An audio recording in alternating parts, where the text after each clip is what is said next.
Hello, we're from PHS and this is about powers.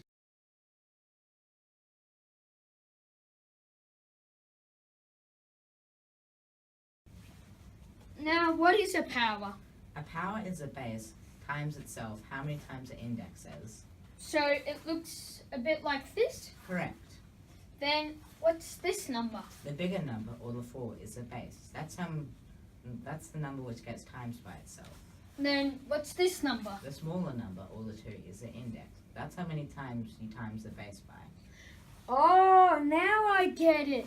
So, a way that you could, if you see this sign, you could say that this 2 is like an iguana, and it's a small number. And you could say this number is like a bear because it's a big animal and this is the big number. Now, what does this equal, or what is this? Now,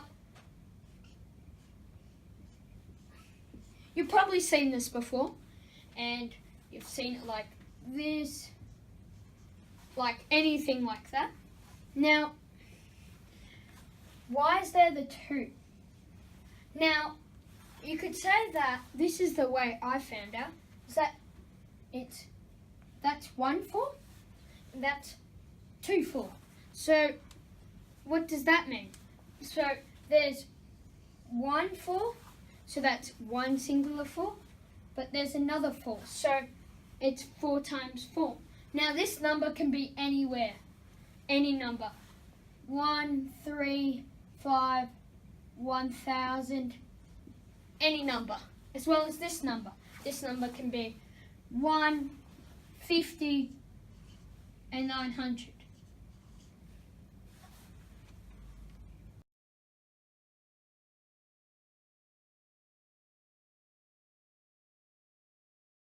Go. Now, back to the other end.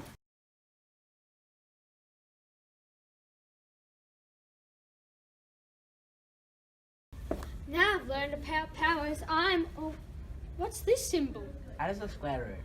A square root is a number which, when you square it, equals that number.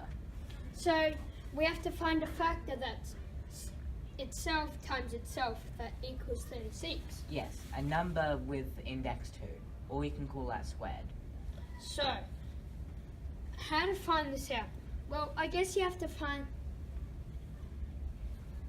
the factors of 36, so that if you get, I recommend you get a factor tree and you go 36, and then you put 2 numbers that you think that are factors of 36.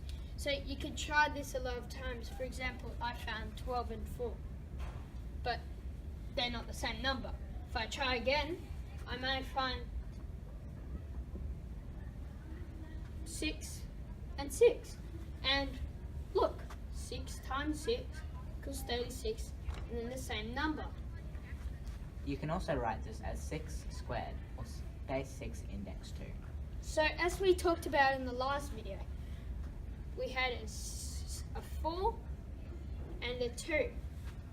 So it's the exact same, but you just, instead of the 4, you just have a 6, and then you put the 2 up there. So that's how you multiply.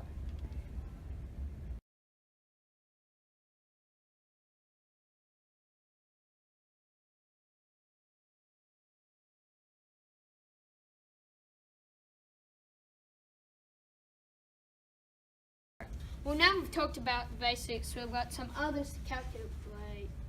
Why is there a 3? That means it's a cube root. To work out a cube root, you need to find a number when times by itself 3 times equals the number in the cube root. You can also write this as index 3. Oh, so it's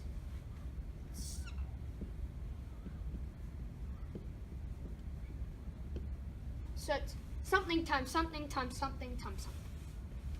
How can we do this? Well, first of all, 8. It's even.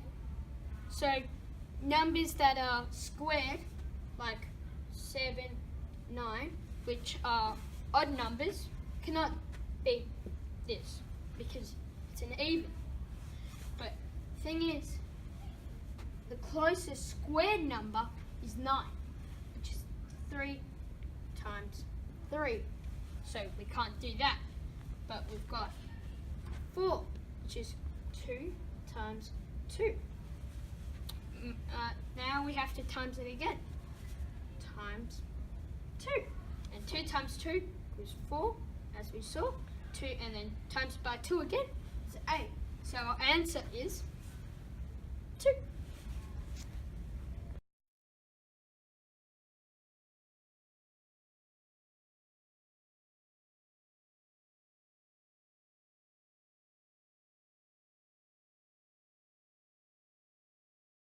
So we're nearly at the end, but we've just got one more thing to cover. Simplifying square roots. Now, how can I do this? To simplify a square root, you need to find a number which is a square number, so any number with a base of 2.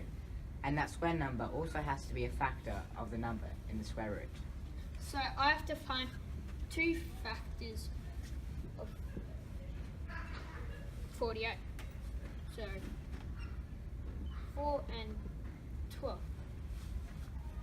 See, 4 is a square root, so 2 and 2.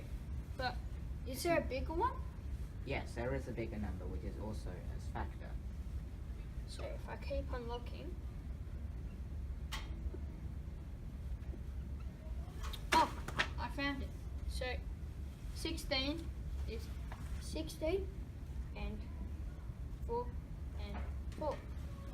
Now, when you have your square root symbol, you'd put that 4 outside and you'd see the other factor, which is the 3, inside. And that's how you simplify square roots.